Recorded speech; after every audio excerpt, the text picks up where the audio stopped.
So much. Let's just jump right in. Today I want to begin by unpacking this notion of slavery being a necessary evil. Yeah, you heard me correct, a necessary evil. And that's exactly what the Republican senator from Arkansas stated in his futile attempt to save American history by just blatantly ignoring the truth and refusing to tell the truth about our country's past. Senator Tom Cotton is currently putting his best foot forward to limit federal funding to schools who are actually interested in unveiling that truth through the 1619 Project. Special shout out to Nicole Hannah-Jones for her direction of the project, which to me really serves as the corrective narrative, or simply speaking, a more accurate version of our country's past. Senator Cotton has, however, been receiving quite a bit of backlash from his comments. Let's listen briefly to what Trevor Noah had to say as he brilliantly rebutted this claptrap.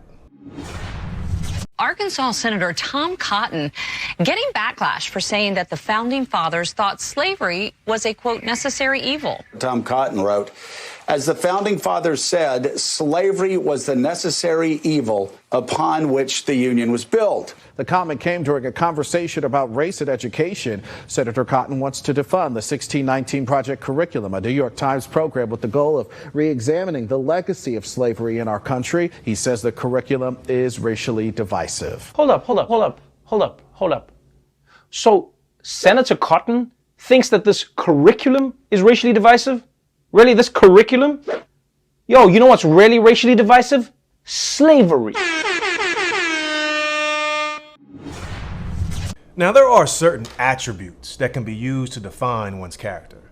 There are absolutely certain characteristics that can be used to determine one's moral compass, so to speak. But I really want for us to take a more simplistic approach. If I hurt you, I say I'm sorry. I apologize. If I caused you pain and I acknowledge that I caused you pain, I say I'm sorry. And to keep it totally 100, look, there are folks out there who may not even mean it, yet still, they say, I'm sorry. I apologize. I've wronged you. When you do harm and you acknowledge that you've done harm, isn't your moral and ethical obligation to address and correct that harm? Absolutely.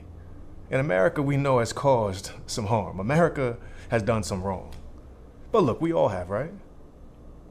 However, there are still so many of us right now still drowning in the rivers of pain caused by that so-called necessary evil.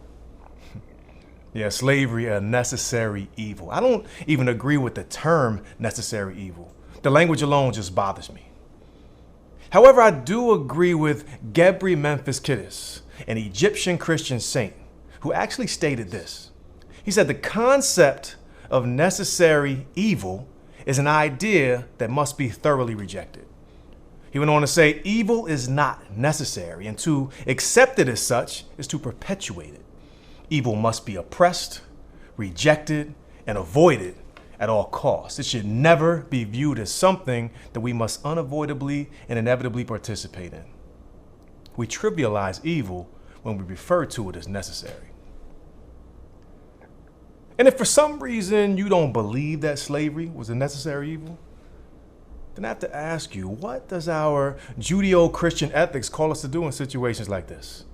I mean, we can go to church for a minute.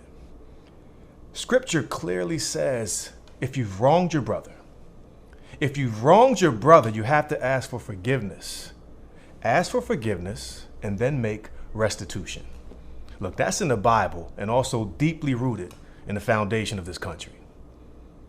Now let's take just a moment to focus on that term restitution, which is really about restoring something that was lost or stolen from its proper owner. Are you hearing me, America? I want you to really hear me here.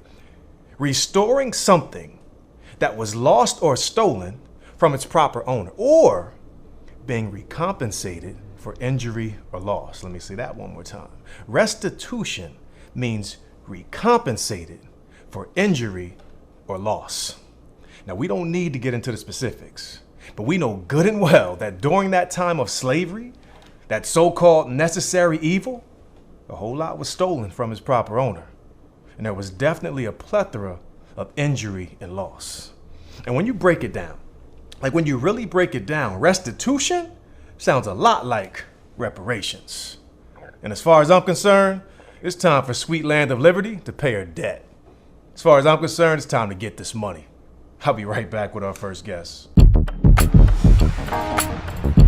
My first guest is currently the New York City Councilman for District 31 in Queens, and will soon be transitioning into the role of Queensborough President.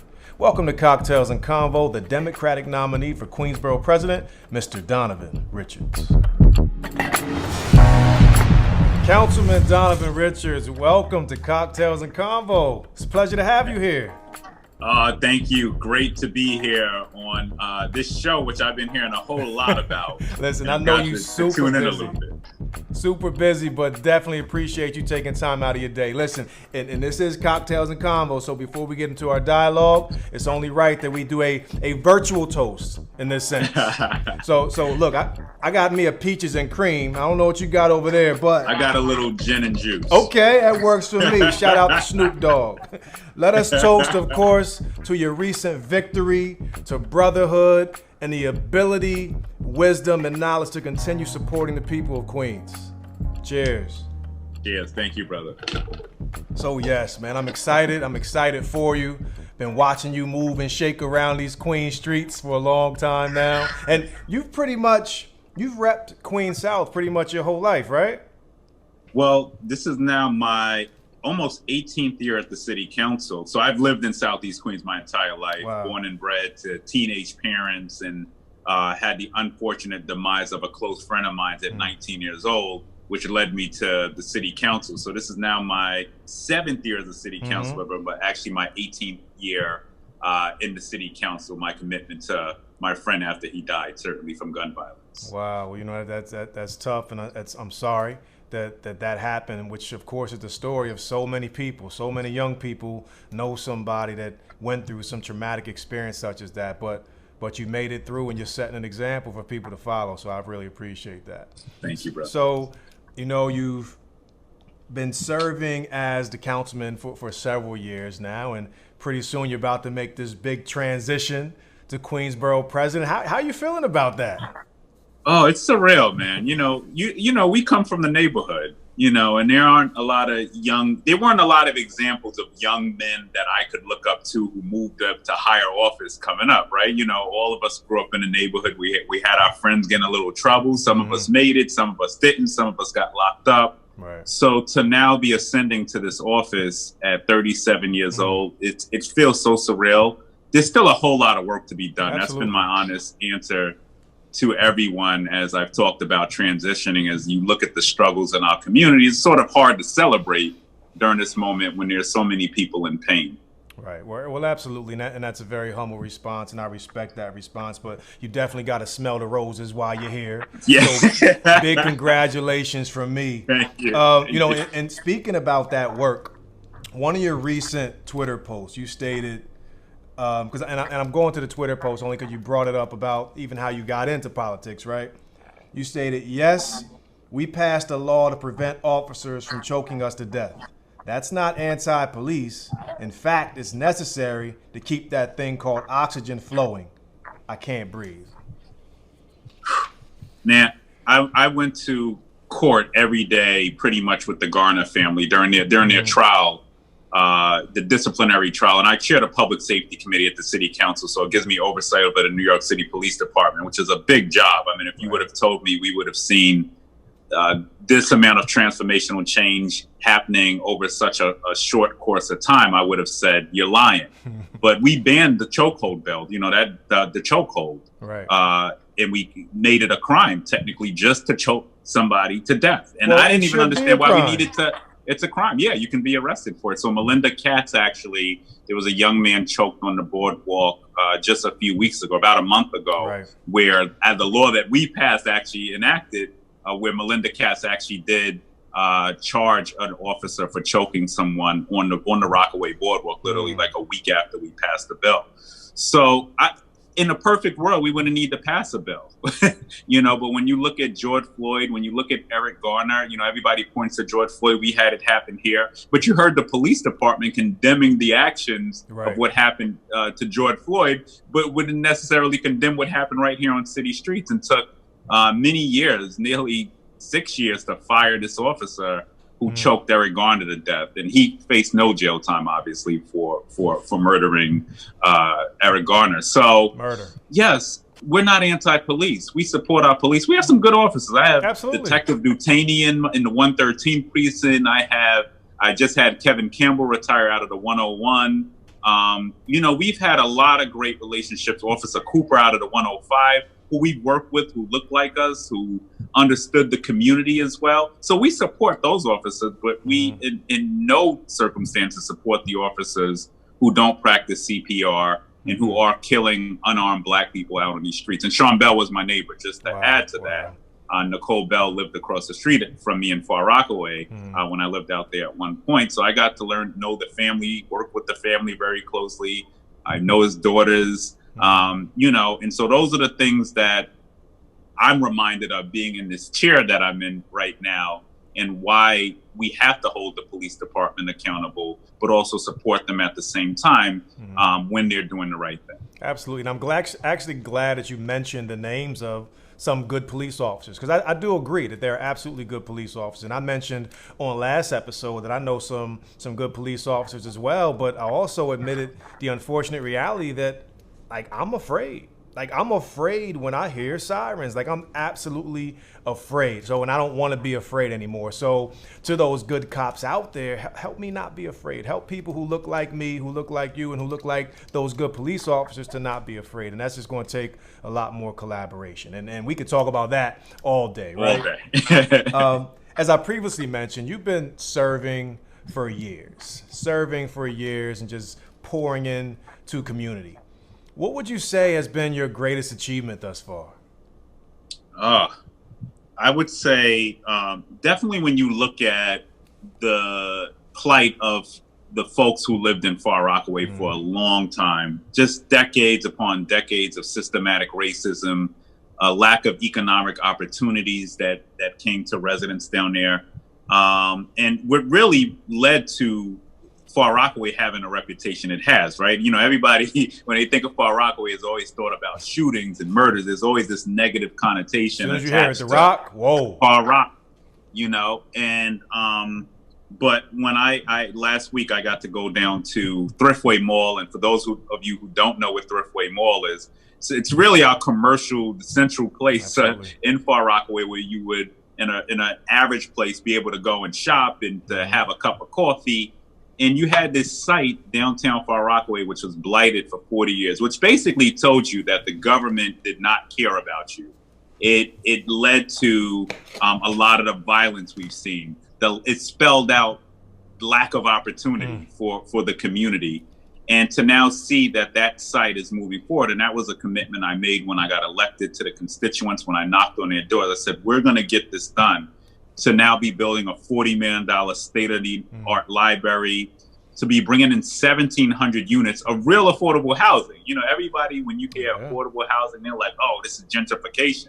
But these units are going to families who are in our homeless system, up to people, upwards of people earning $30,000 to $80,000 for a family of four. So you divide four into those salaries, and you really get true affordability. Some new parks, $130 million for Redfern houses for their development to become more resilient, a new park. And then not only a new park, but we decided to fix Redfern's park as well through this process, where I got $10 million there. Let me find out you showing off now. Yeah, MS-53, a place you know very well. We're doing, I believe, a hydroponic farm in there. I think we got about $2 million. So fixing a lot of the systematic issues and lack of investment in that school in a big way. And all of the remaining schools, we got about $10 million of investment there. So I would say that that's been one of my proudest accomplishments, because it's uplifting people. And I was at the site. We have over 100 young men and women from Far Rockaway working on that site right now. And I do a monthly accounting of who's working on that site. So when you talk about changing people's lives, upward mobility, giving them opportunity, fostering a community center at that site as well. It's a real opportunity for the residents, and I'm excited to see what's going to happen in about 10 years when we go back to that site, although we will break ground at the site.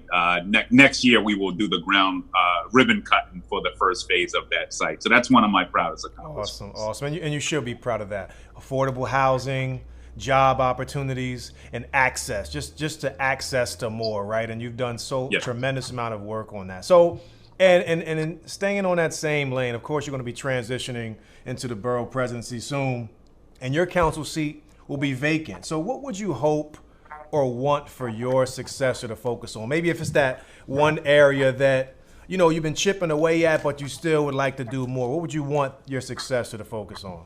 Well, continuation of the work. And I mean, from Rockaways to Laurelton to Springfield Gardens to Rosedale, we have a lot of projects that have technically been fully funded. So it's going to be important for the person who comes after me to know where we put money so that they're ensuring that all of these projects are done. I mean, we've technically secured close to $2 billion for the district over the course of the last 6 years. We got to cheers to that. Yeah. That's funding. And infrastructure is something that is important too. You know, there's a lot of flooding in this neighborhood. I became the first African American to chair the Environmental Protection Committee when I came into the city council. We secured about $1.5 billion, which has now turned into $2 billion of infrastructure investment, which is going towards building out our sewer systems in Southeast Queens in the Rockaway. So we have 40 projects in the pipeline slated to continue to happen. So it's going to be important that people understand that. But more importantly, also, the person who succeeds me needs to be able to have relationships and know how to work with others, working with the agencies, knowing how to collaborate with their other colleagues, even when you don't see eye to eye. And we've sort of moved into the space in politics where there's this thing called cancel culture, and President Obama certainly distinctly talked about that earlier in the year, where it's this all or nothing approach now, and that doesn't lead to getting anything done when it comes to serving people. So we have to keep the people's, most importantly, how are we serving the people is going to be important for the next person to continue. And I'll be borough president. I'll still be around the corner, still sticking my foot into the door a little bit just to make sure all of the things we talked about continue to happen. And if there was one area, quite frankly, I would say, and just closing, healthcare is a big one. Healthcare for everywhere.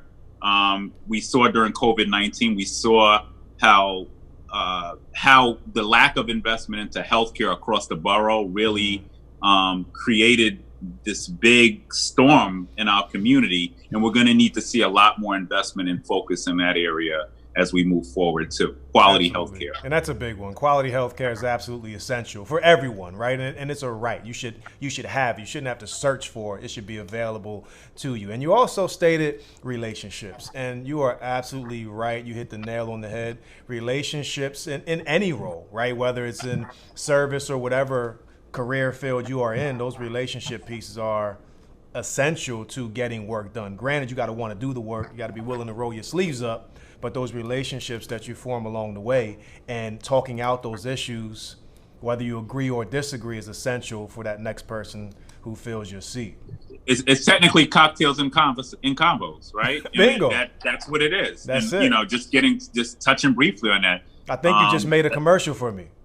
Right, because Commissioner James O'Neill and I, former police commissioner, didn't see eye to eye on everything, but we would go out and grab a cocktail, you know, and seriously, and be able to have a conversation around some of the most complicated issues surrounding policing, whether it was marijuana reform, marijuana justice, you know, the sexual victims division in the NYPD, being able to talk these things out and to talk about our differences of opinion. But at the end of the day, we all know we wanted to arrive at the same place. Absolutely. We wanted a safer city. We wanted a trust between the department and our communities. And one way we achieved that was, you know, cocktails and conversations. And we got to do more of that. There it is. Absolutely right. That's perfect. So, of course, on another note, Queens has produced some hip hop giants. We know that. Run DMC, Nas, LL Cool J, Salt and Pepper, Black Sheep, The Lost Boys.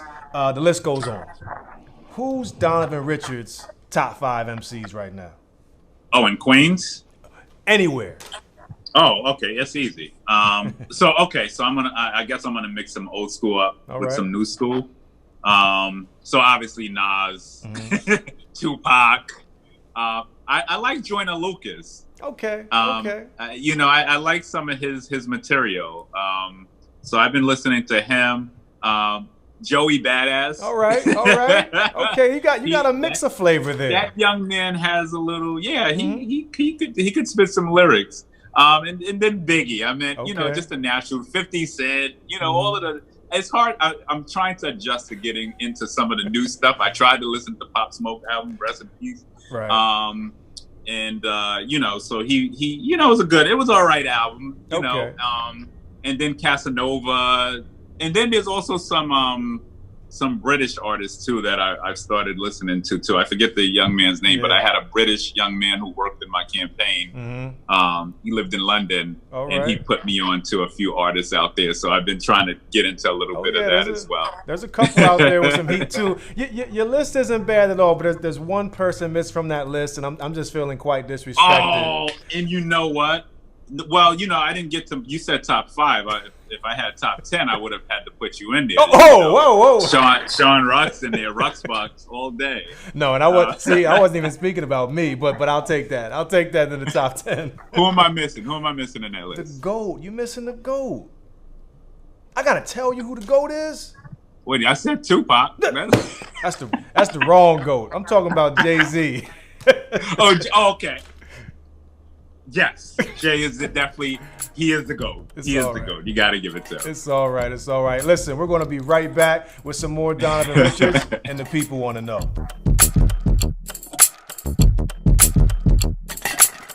Welcome back to Cocktails and Convo, and we are back with the people want to know. And of course, by now, that's when we just take random questions from everybody, and Councilman Richards is going to help me out with these questions. You ready, sir? Yes, sir. All right. All day, every day. Stay ready. James from the Bronx wants to know if his vote in November really matters. Absolutely. If you don't vote, then you are voting. You're voting for the other side. And, since you're from the Bronx, and I don't have to tell you this, the Bronx has, I think it's the poorest congressional district in the country, right? So you think about poverty, you look at the violence, which is certainly the root causes of violence is certainly poverty and lack of opportunity and access. So when you don't vote, you are voting. You're just voting for the other side. Absolutely. And you're also voting for other people to take the money that should go to your district. So in politics, although I don't like to say this, it is a numbers game. Your elected officials, the next mayor is going to be looking to see where do the votes come from. Even presidential candidates. And it's very important that we do this. And then just to end it, John Lewis, who passed away last week, we all watched his funeral, the Lion Congressman John Lewis, who fought for our right to vote. I mean, how could we stay home? How could we not participate when folks died for our right to vote? Absolutely. So let's take this seriously. Absolutely. Your vote does matter in November. Get out and vote. And we got to get people out of that mind frame. Your vote absolutely matters. And James from the Bronx, look, I'm calling him the borough president. You heard from the borough president, your vote matters. Get out there and vote. And not just James from the Bronx, that's everybody. Everybody get out there and vote because your voice matters. We're going to move on. Paul from Brooklyn wants to know, who's going to win the exhibition match between Mike Tyson and Roy Jones? Who you got? I got Mike Tyson. I'm sorry, I gotta go with Iron Mike. He's been through so much. It's weird. I don't even want to consider. I never could consider him an underdog in any fight. Any fight, right? But it's just he's been out the game, and he's gone through so many trials and tribulations. I feel like he is the underdog in this situation a little bit. I'm not going to front. We all want Mike to win. But Mike is still Mike. Yeah, he is still Mike. If I was Roy, I would be working out right now. No disrespect to Roy Jones at all. He had a nice run, but Mike is still Mike. If somebody told me which one you need to fight, I'm picking Roy Jones to fight. But the crazy part, Roy Jones fought in 2018. Like, he had a fight. So, I mean, granted, that's 2 years ago, but Mike 2005. Yeah. 2005. If it lasts 2 rounds, I'm giving it to Iron Mike. Exactly. If it goes more than 4 rounds, they both gonna have to go to the hospital. I don't know. But you heard it. Paul from Brooklyn, borough president. Come on, you from Brooklyn and you asking that question? I hope you going for Iron Mike. Wait, is Roy Jones from Brooklyn too? Sorry? I forgot. Is Roy Jones from Brooklyn? I don't know. I don't even know where he's from. I know Iron Mike is from Brooklyn, Yeah, so I'm absolutely. hoping Brooklyn is at least rooting for Brooklyn. I don't know. I'm with Iron I Mike. should, since I'm from Queens, I should go with Roy, but Well, I'm gonna go with Mike. I'm going with Mike too. So Natalie from Queens wants to know, what is your first order of business once you assume the office of Queensborough president? The first order is to look at inventory. So when you talk about community boards, which really do 700 community board members in Queens, 14 community boards, and these are largely public servants. It's a volunteer position, Right. and they largely shape a lot of what happens in local communities. So when you talk about development, when you talk about parks, when you talk about investment, community boards also have a say-so, although it's not a binding say-so in what they can do, but agencies listen to them.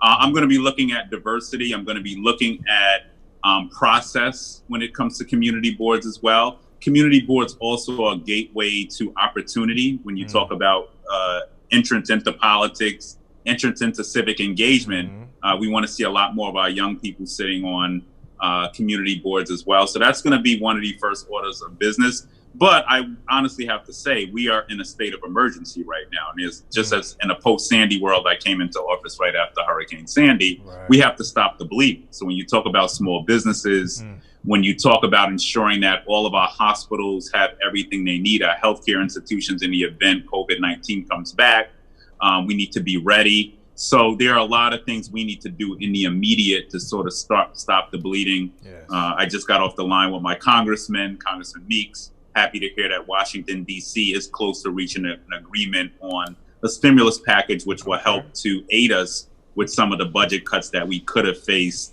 later on in the year. Not to say that we won't see that, because we're in a $9 billion deficit in the city. Right. But it's going to be my job to fight for every dollar I can get for Queens.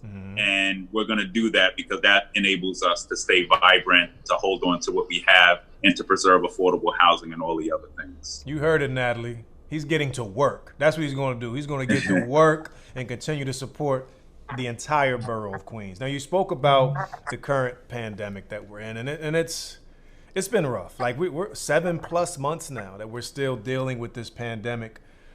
Is there an end in sight? Like, where do we go from here? Like, there's still so many questions, so many unknowns. What would you say to the people right now? Well, personal responsibility is important. Let's start there. Wear your mask, social distance when you can. Very important. I think I saw the numbers today. We were something at like 1%.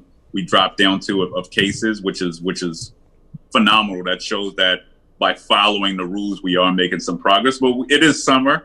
There are people slipping up. I did see last night that there was a boat party, a party on the boat with over 140 people on it with no social distancing and masks on. And that's selfish, because when you think about all that our essential workers have endured, how many of them passed away even during COVID-19. God rest a young lady by the name of Priscilla, who worked at Elmhurst Hospital, who was a good friend of mine, who passed away. So we all have to take that personal responsibility. And then, I'm hoping, and I have very little faith in the Trump administration, but there is a vaccine coming down the line as well. We'll have a lot of questions about access when we talk about that vaccine, and obviously quality and does it work. But those are the ways we will finally get out the woods. Without a vaccine, no, you are never totally out of the woods. I will also say that everyone should get tested. We fought very hard to make sure Queens got more testing sites, especially the communities hit hardest, like the Rockaways, Southeast Queens. And yet the testing numbers are still not as good as they should be. So folks should make sure they do that as well. And also fill out your census. because that determines a lot of federal money that will come down the pipeline to the states. And if you don't fill out your census, that means that monies that could go to our hospitals, monies that can go into our education system, into our roads, into affordable housing, we won't get here in New York State, especially New York City, where we have a large population. We will miss out on a lot of investment if you don't do that. So there's a direct correlation between poverty and COVID-19 and low wage workers and access and healthcare quality. And we have to make sure that the monies are being put in place in these communities. And that's going to be largely my job, to be the cheerleader of the borough, but to also be the defender of this borough as well at every instance. Great. Awesome. I mean, 140 people on that boat going home to 140 different families. You know, that's something to think about. You know, we all have loved ones out there that we want them to be healthy and safe, but we got to take those precautions. So that's tough. That was tough to hear. So, but I know that we're working, and hopefully we will get a vaccine soon. I mean, I pray on it every night. And just to be totally transparent, I can't trust anything that comes out of the Trump administration at all. But I do believe that there are still good people out there working on behalf of the people. As a councilman, you've been providing support to schools all across District 31 for years, including myself when I served as a principal in Rockaway. And I just want to know, what advice do you have to families out there who are still struggling with the unknown of what fall is going to look like for their children, and which is still a real concern. And if you think about it, it's really right around the corner when we're expected to go back to school. Happy to be a big supporter of schools, especially our public schools. Right. I mean, when you look at education and how that could change someone's life, we know that historically a lot of our schools have not seen the investment. I pumped in close to $50 million into our local schools over the course of the last 7 years. And that's just my district, right? So projects in every school, I'm very proud of that record. And in this last budget, I think I did something like close to $4 or $5 million that went into our local schools as well. We're going to continue to do that. And this gets back to the question you're talking about. You know, do you send your children to school? Do you not? And, you know, the hard part about this, and I'm struggling with this, you know, even as an elected official, because I have a 4-year-old who now will enter public school come September. And we did his orientation Saturday, and I was just like astounded at how much the principal was trying to put the pieces together, and the administrators were and the teachers were, but just how much misinformation was out there, but how little clarity was also out there, how the conversation around access in schools opening keeps changing day to day. So I would urge every parent out there, one, you have a right to make a decision for what's best for your child. You want to just opt out and do remote learning, you have that right to do it. I know many of our school communities are looking at the different hybrid models that the Department of Education is offering. So for instance, the possibility of doing 3 days in person, 2 days and doing 2 days remote. Those are conversations that I think school communities should make collectively. Make sure the surveys that they send home, each school is sending home surveys to parents. Make sure you fill that out, right? Because that's going to give them a good synopsis of what days and what strategy they should use when it comes to school opening. But there's still a lot of unknowns. You talk about cleaning, and, you know, we have some good custodial staff in a lot of our schools, but how frequently that cleaning is happening. So there's still a lot of questions around health and jeopardizing safety with reopening the school system. And it's also important to look at what's happening around the world in other parts of the country. We've seen some other parts of the country open up, and we've seen cases emerge. And I think there was one county that opened up all schools, and the first day they had to close down because they had cases spread. Indiana, very fast. I think it was in Florida. Was that Florida? I don't remember. I'm thinking if that Indiana, was Florida. I believe. Indiana, right. So there's no right answer or wrong answer right now. We have to follow the facts. Right. And, you know, so we'll be watching closely. The governor really has the final say so on this. So I would continue to just listen, observe, and watch carefully, because I think the decision will come down much later than what we anticipate. Right. And I'll say this, like, I know that there are so many people spinning their wheels to try to make the right decision for what should happen in the fall. I'm not taking anything away from those people who have to make those difficult decisions. But as a parent first, as long as there's unknown factors out there, my kid will be home. And I'm just speaking for me and my family, you know, and I'm working with the system to try to come up with those answers as well. But as long as that unknown exists, you know, we got to take care of our own first. Right. And talk about it goes back to systematic challenges again, right? The schools with the most overcrowding, right? How do you balance all of this? And we know historically those schools are in our communities, right? The schools who weren't getting the kids who weren't getting the technologies up front as fast as they needed to get it. Those kids were in our communities because they don't have access. And I'm watching how other communities are coming up with this, I think it's called pods, where they pool their money together to do collective schooling, you know, themselves. And they're doing that. And they're coming up, I think I read in the New York Times yesterday, with $25,000 to do these things. And our kids and communities are not going to have that opportunity to do it because of the socioeconomic status in a lot of the communities we represent. So, and that's an interesting point you make, though, because even think about it, you know, and granted, I don't know all the ins and outs, but I know that the funding per student travels with the student. Like if I go to one school and I transfer to another school, that funding follows me to the other school. What if groups of parents in some of our, you know, less fluent communities got together and they had the expertise to teach their children and provide them with a quality education, that those funds followed them so that they could properly support the teaching and learning for those children? Something to think about. I'm going to give you the closing word. What do you got to say to the people? Well, this has been a trying time for all of us. And, you know, I know mental health and all of the things that we don't talk about are impacting many of our communities. But what I want to say is stay hopeful. You know, I know it's hard. I know we all is trying to figure out how to pay next month's rent. You know, for small business owners, they're trying to figure out how their businesses are going to survive. Many of our children are coping with this as well, and they need help and need services as well. They're hurting just as much as us, even though they can't communicate it as much. But I'm going to say keep hope alive. You know, we have a lot of work to do. Trust that we are working day in and day out to make sure that we can make this whole COVID-19 situation better for us. So brighter days are ahead, and it's going to be painful. We're going to feel a lot of pain in these days, but together, the stronger we are together, the more we social distance, the more we fill out our senses, the more you hold us accountable, the better the days ahead will be. So even through these complicated times, there will be opportunity on the other side. And think about it.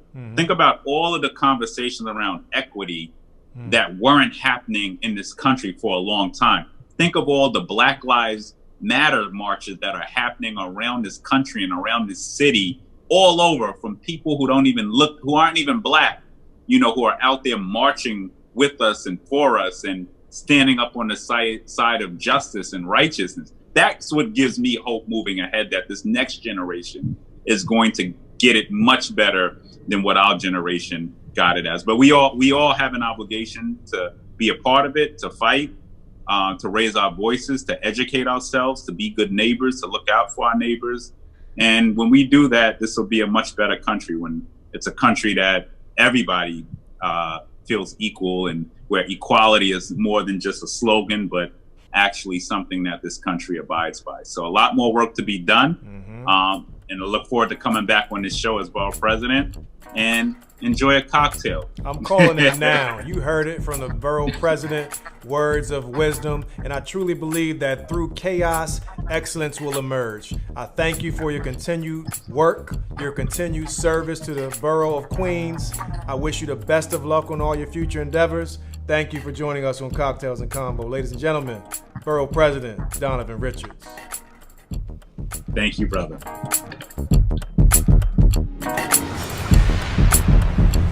My next guest is a gentleman I've had the pleasure of knowing and learning from for the last 25 plus years. He is currently the 4th Ward Councilman in the city of Plainfield, New Jersey, as well as Council President. Please welcome to Cocktails and Convo, Councilman Steve Gary Hockaday, Esquire. Councilman Hockaday, welcome to Cocktails and Convo. It's a pleasure to have you here. It's an extreme pleasure. The honor's all mine, Dr. Rux. Oh man, thank you so much. I know you're a busy man out there in those Jersey streets. Congratulations are in order. Congratulations on your recent re-election. But look, before we get into our dialogue, this is Cocktails and Convo, so it's only right that we begin with a toast. I got peaches and cream right here. Whatever you got over there is fine, but let us toast to your recent victory, to brotherhood, and iron continuing to sharpen iron. Yes, sir. Yes. So we're going to jump right in. I know you put in a lot of work. I want you to just talk about that win. How you feeling right now? You know, it's, first of all, humble. You know, anytime, you know, a city rallies behind you to elect you to a position, you feel humble. You know, you feel that sense of duty to make sure that you deliver the goods for the community. You know, so I feel that, but certainly grateful as well. You know, you put yourself out there when you run for an election. You know, you're all over social media. You give it all you have, and you know, you want to bring it home for the team. You know, and fortunately, we were able to do that. Me and my running mate, Charles McQuay, who's also a member of my fraternity as well, Cap Alpha Psi. All right. We both were successful in this most recent election in Plainfield. Well, look, New Jersey. Congratulations to both of you, and actually got a hold of this video, which I think just may capture how humble you were feeling after that win. Let's take a look.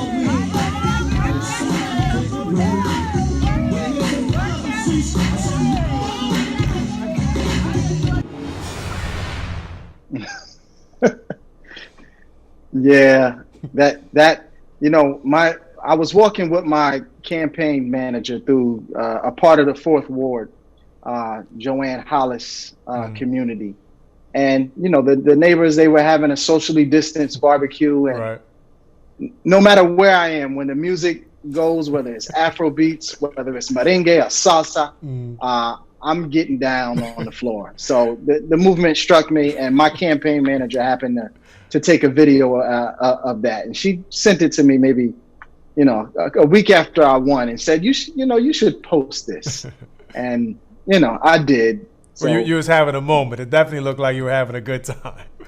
You know, there's no shortage of those moments. You know, I feel like every interaction that I have with members of my community, you know, most of the time they invite me in as if they're family, and I feel that. And, you know, we get down like we're family in the community. Yeah. You know what? So I want to continue with, you know, we've known each other a long time. You know that we've been critical friends. We've supported each other's successes along the way. But I want to jump into where we first met at. I met you at a wonderful university, Delaware State University. Shout out to DSU. Two young black motivated individuals just trying to find their place in the world. I want you to just talk about the HBCU experience, what that meant to you, and if there's some people out there listening who may be considering an HBCU, what advice would you have for them? So, you know, first of all, Delaware State University is the place where I became a man. You know, I was really immature coming into college, really not even knowing what I wanted to be in life. You know, quite interestingly, my major was electrical engineering in the beginning because my uncle was an electrician. And then I switched my major after the first year to English education. So EE to EE, but that's the only similarities there. But during that process, you know, I grew up, you know, and it was just joining organizations. You know, it was really my first taste of community service was joining the student ambassadors. And we would put on these red blazers and we would be ushers for things like the convocation, etc. And I enjoyed it. You know, we were able to interact with people, with other professors, etc. And it was really one of my first instances of, you know, performing community service. And it was through Delaware State University, that pro-Black environment, that supportive environment where you have individuals from all over the region experiencing the varying types of Blackness. That was so big for me, you know, to know that there just wasn't one type of African American or even African or anybody from the diaspora. There's so many types of us. We speak different, we eat different, we like different things. So to be able to experience the full cadre of Blackness at a HBCU was an experience that I think guides me even now as I go into different communities, even within Plainfield, whether it's West Indians, whether it's Latinos, whether it's just purely African American. These are all people that I can relate to, you know, in part because of the melting pot that is Delaware State University. That full cadre of Blackness. I like how you articulated that. And that was one of the things that stood out and was always special to me, and I keep it close to my heart. It's one of the few places where I could go every day and just see people who look like me who are just striving to be successful. You know, Yes. and it's so often when people talk about us or even Black men, it's with this negative connotation. But at a university, an HBCU such as Delaware State University, we were kings. We were kings and we were queens. And yeah, we made mistakes along the way, but we supported each other. And there's this bond, right? There's this bond that you get. And think about it, this is 25 plus years ago I met you and still connected today. So there's some lifelong friendships and relationships that get brewed and become the foundation from the college. And no disrespect to any other college or university, but to me, HBCU is where it's at, Delaware State University. Without question. You mentioned that you were actually an English major, and I remember you as a teacher.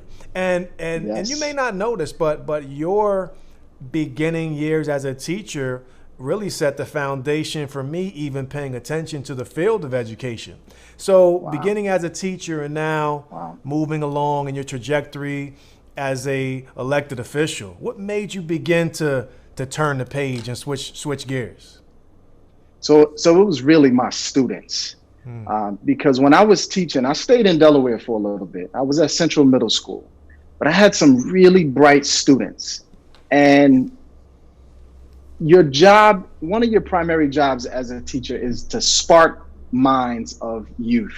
Absolutely. And when you see things in youth that you can spark, you know, it's on you to try to maximize their potential. But like any good teacher, you have to lead by example. So it became incumbent upon me to continue my education. I had only achieved a bachelor's at that point.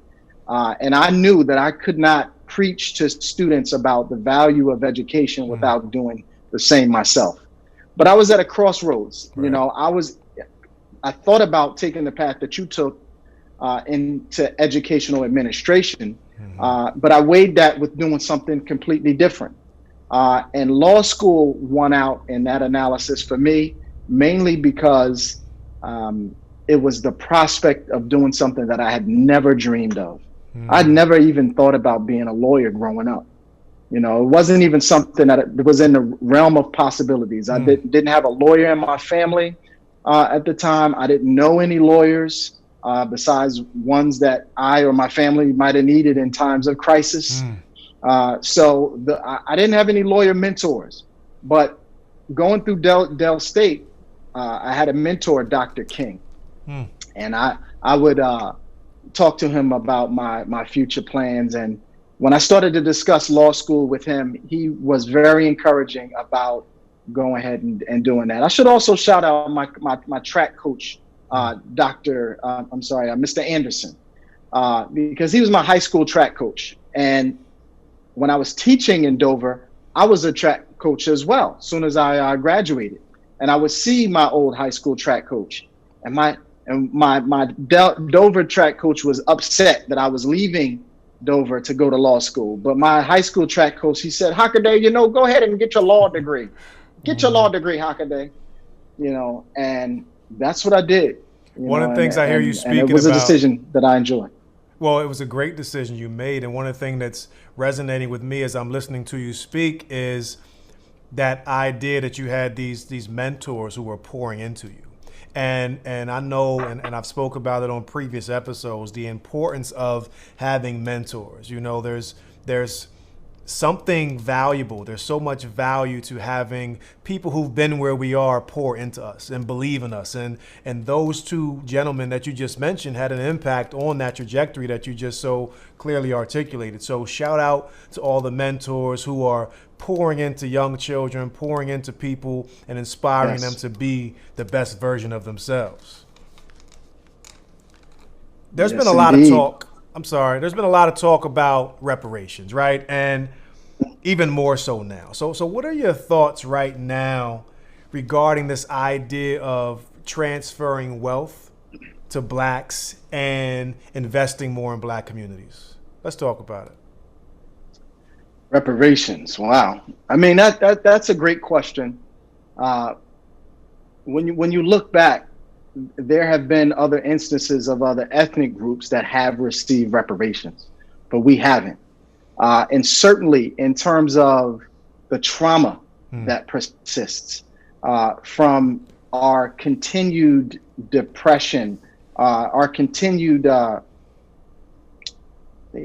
could I say it? The systematic oppression, I should say, has been a difficult experience for us, and it wreaks havoc in varying ways consistently. So if there was ever a group of people who deserved reparations, it's African Americans. Well, listen, your boy T.I. has been going hard advocating for the Lloyds of London Bank to pay 10% to the descendants of African slaves. Let's take a listen. The descendants of the slaves that they insured and that were brought here due to the transatlantic slave trade, us, the descendants, I believe, are entitled to at least 10% of Lloyds of London, the entity, in perpetuity, because they built this empire off of the blood, sweat, and tears and the backs of our ancestors, okay? And they're given, and not just slavery, all of the things that come after slavery, whether it's Jim Crow, segregation, even right now, the police brutality and everything that we deal with. War on drugs, everything, all of it, mass incarceration, all of it. You know what I'm saying? Us being poverty stricken, all of that is a result of their participation in the transatlantic slave trade. So their empire, their $56.8 billion is all fruit from a poisonous tree. Let's toast to that. Absolutely. Cheers. What do you think about that? Listen, it's a creative idea. We know we'll probably have to sue them to actually get that to happen. I hear the lawyer talking. That probably would need to be some litigation, because one thing I know, there's a saying that power concedes nothing without a demand. So, and a demand doesn't necessarily come in just asking for it or just mentioning it, or just going on public media. But sometimes you got to take legal action to actually force them to do that. There has to be a lot of pressure in order to get that type of money from an institution. But we deserve it. We deserve it. Interestingly enough, you hit it right on the head. T.I. goes on to mention in that same interview, he's like, no, we're not willing to take what you want to give to us. We're demanding this 10%, and we need to get it. We're not asking, we're demanding, and because we're demanding, it should be given to us. So it's definitely getting some buzz around it, and I think he just may be on to something. I'm looking forward to seeing where that conversation goes. We're going to take a pause. We'll be right back with the People Want to Know.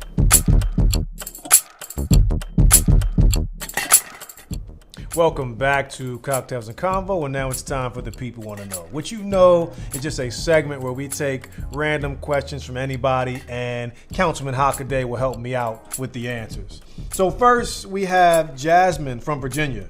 She wants to know who is better, Black Mike or White Mike? White Mike? Black, white, or white, Mike? I mean, that's what Jasmine from Virginia asked. You know, I'm always gonna bet on black, so that's an easy question. Black Mike. Black Mike. Black Mike did have some heat. I mean, Black Mike, that was Thriller, Billie Jean. What else is Black Mike? Black Mike, I don't know. See, I'm sitting there debating right now because now I'm thinking about Remember the Time. I'm thinking about Smooth Criminal, Keep It in the Closet. Hold on, but what about Pretty Young Thing? You know, Don't Stop Till You Get Enough. Okay. You know, Human Nature. Human Nature, yes. That's tough. Like, come on. That's a tough one. That's a tough one. I don't know, but I gotta say, Remember the Time here's is a my follow-up favorite question. MJ song. Was Thriller Black Mike or White Mike? It's like a transition period there. It was a transition period, but I gotta give Thriller to Black Mike though. That's Black Mike right there. Thriller's Black Mike. Thriller is Black Mike. Okay. And that's my second so you gotta favorite go with Black Mike song. What'd you say?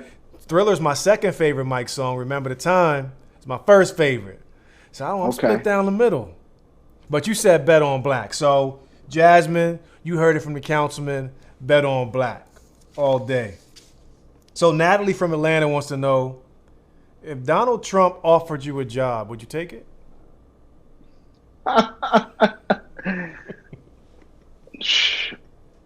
I'm trying to imagine a circumstance where I would take a job from that man. I'm struggling to think of any job that he could give me. I would never work for him or his administration in a private or public capacity. He has no integrity.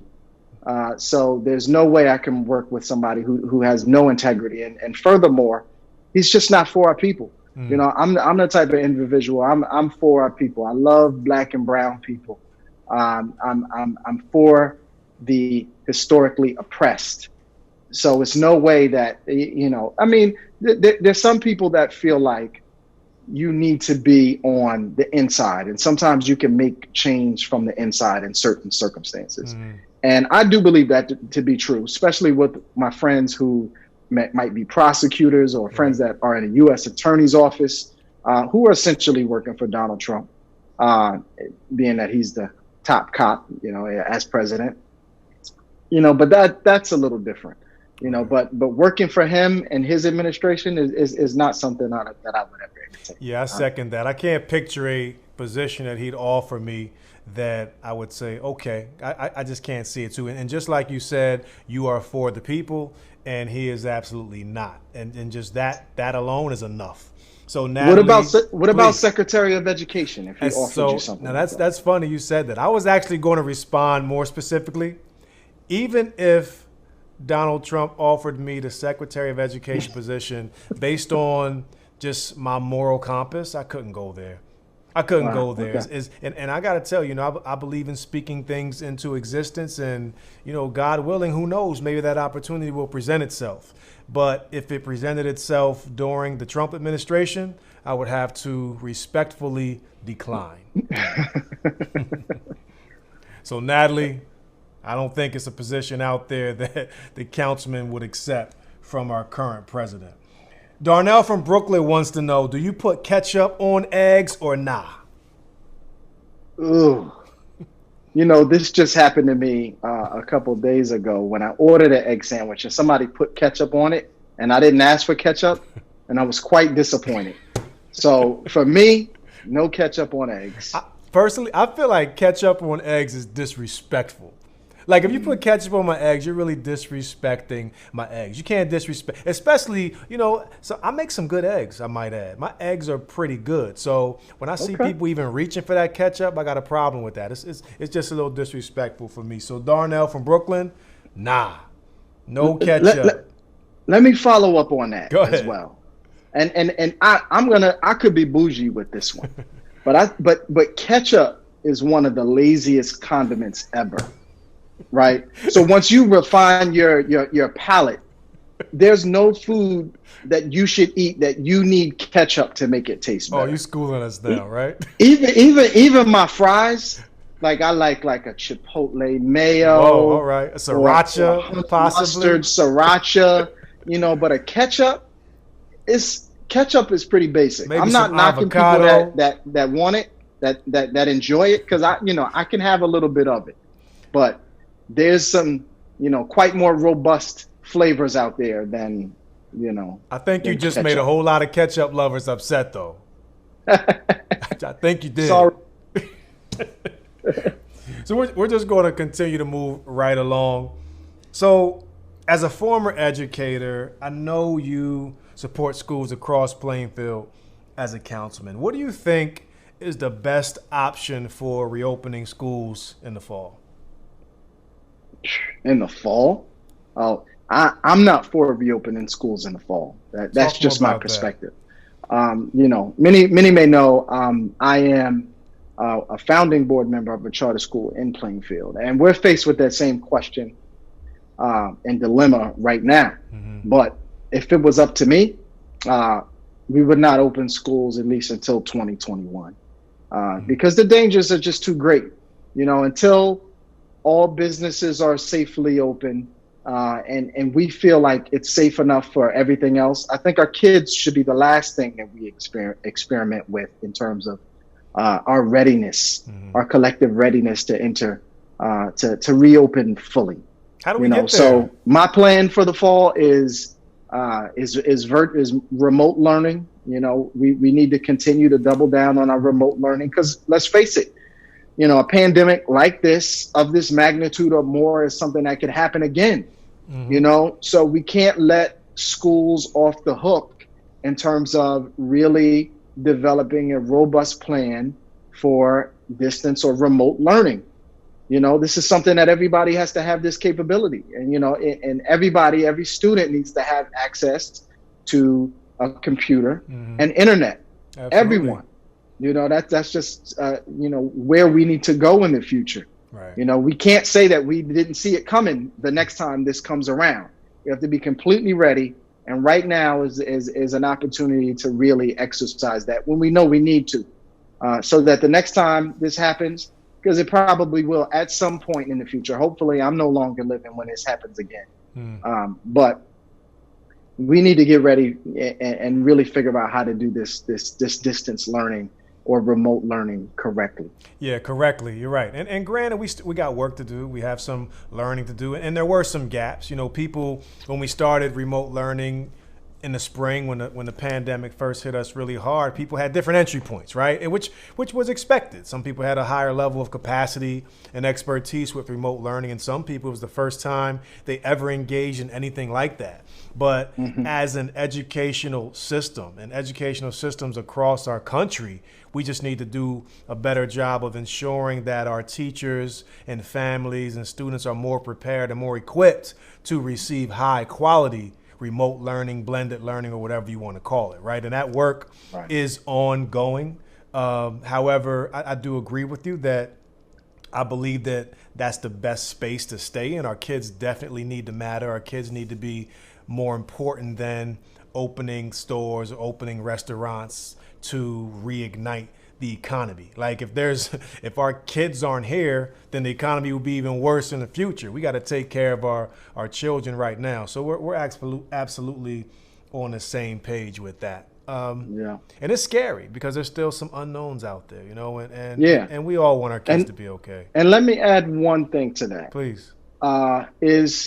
I'm hopeful that the different Department of Educations make a decision soon, because one of the most difficult things about this right now is the uncertainty. Parents don't know. They don't know whether or not they need additional childcare or when they need childcare, because they don't know what model schools are actually going to adopt. Yeah. So for those in position in education, I know you're still weighing it and seeing how the numbers come down, et cetera. But given that it's August now, and most schools start at the end of August, the beginning of September, the parents need to plan for their lives for the next 6 months and figure out what they're going to do. So a decision needs to be made soon, for the benefit of all, so that we can all get on with our lives, understand what to expect, so that we can return to normalcy in some way. No, you're absolutely right. And the reality is, and I think about this all the time, my kids are at a place where they're going to be okay. I'm going to find a way to make sure that they receive a quality education, right? I have a support system for that. But what tugs at my strings is knowing that there's so many marginalized families, and there's so many families out there who may not have those resources, right? And are really struggling with what to do, because you still got to bring money home. You still got to keep the lights on. But then we also got to make sure that Johnny gets a quality education too. And we're really asking families to choose. Like, we're asking families to choose. And I'm not comfortable with that. But of course, I am hopeful. And I know that I do believe that a decision will be made soon. And the unfortunate reality is that whatever decision is made, there's going to be people who are not necessarily happy with whatever that decision is, and then we're just going to have to support them the best we can. But it's definitely ongoing work. I'm all for high quality remote learning or blended learning of some sort, but I want it to be done by teachers who have the capacity to do it well and are held accountable to do it well. So, one of the great things I know about you is that you definitely have high expectations of yourself. And you articulated that previously when you were responding to your trajectory from teacher to lawyer to councilman. What's next for Councilman Hockaday? What's next? What is next?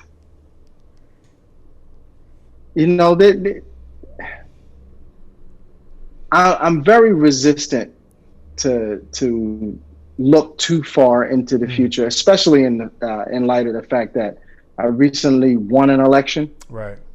And when people vote you in, it's because they're telling you they want you to do the best you can do in that role. Absolutely.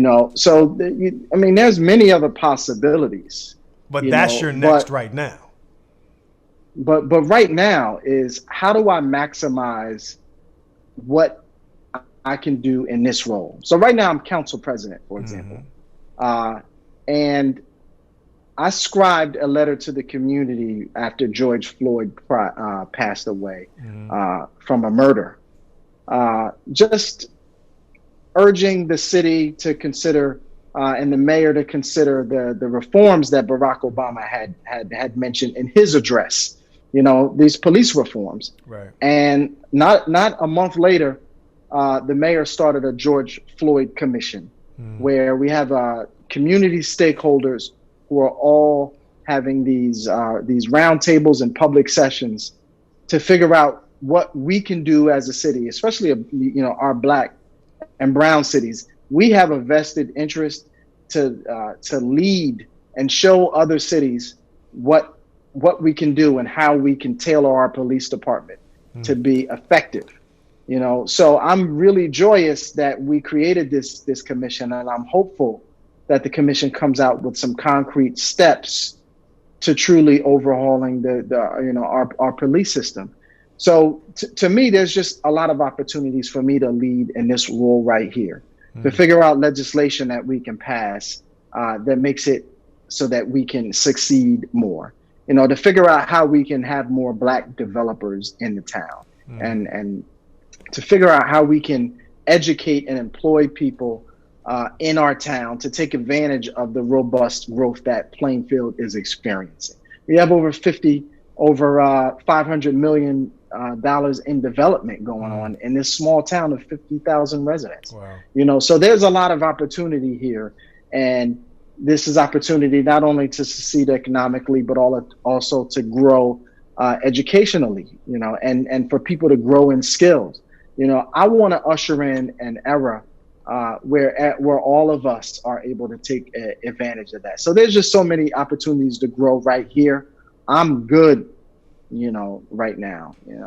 In closing, I just want you to take a few moments to just speak to somebody out there who may be going through something, who may need some motivating, encouraging words. I just want you to just speak life into a young man or a young woman out there who may just need to hear that right now. Wow. Well, one thing I tell individuals that I talk to, first of all, I make sure they understand that we as Black men are kings. We come from a lineage that they should be proud of. We come from a lineage that is highly intelligent and that is full of ingenuity, so that they should be very proud of where they came from. Secondly, I like to talk to people about balance and protecting their mind space, because in my years as attorney at legal services is only for people who can't afford an attorney. So typically you get individuals who are low income. And when you look at their sources of income, many times you see it's Social Security disability, which means that they are medically depressed, or they medically have some type of illness or infirmity, and most of the time it's mental. So what that tells me is that a lot of times when our people don't succeed, it's because of mental issues or some trauma. It's rarely because of our lack of ability, but many times it's because of our inability to cope, or it's because of the onslaught of oppression that we've experienced through our lifetime, that has made us feel like there is no hope. So I try to encourage people to win the battle that's in between their temples here. Tell them that. That's what I try to tell them. Don't tell me, tell them. Tell them. Yeah, look, master what's in between your mind. Master what's in between your mind. Because when you can quiet your mind, if you can be sane, I'm telling you, if you can simply remain sane in this crazy world, right, you are always going to be successful. Because what it means to be sane is, even when there are obstacles, even when you get set back, because we all are going to experience setbacks. I've experienced setbacks many times in my life, but it's a resilience, it's an intention to continue to move forward, to continue to be positive, to continue to treat people with respect and dignity, and to do the same for yourself. When you can have those things in your toolkit and remain sane despite the craziness that's going on around you, then success is inevitable, because we as Black people are skilled. We are smart, intelligent beings, and we are bound for success. We just have to master what's in our mind. And you heard it from Councilman Hockaday. Stay sane in the midst of all this craziness, and success is inevitable.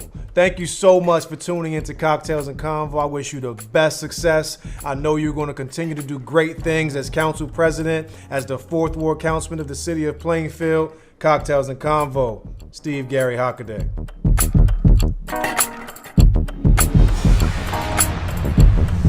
Thank you so much for tuning into episode 4 of Cocktails and Convo. Had a great time chopping it up with the future Queensboro president, Donovan Richards, and the 4th Ward City Councilman from Plainfield, New Jersey, Steve Gary Hockaday. We had a great show, and like I told you before, we will continue to bring you a high-quality program with some amazing guests. I'm looking forward to seeing you soon. Make sure you tune in, and remember, education saves lives.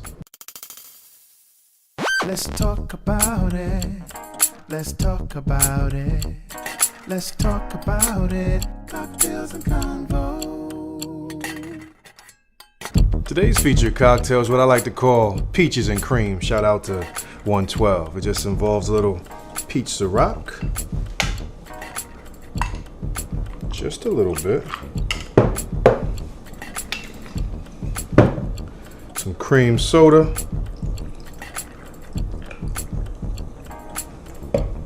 Nice little marshmallow with 2 peaches on the side. Today's cocktail, peaches and cream. Cheers.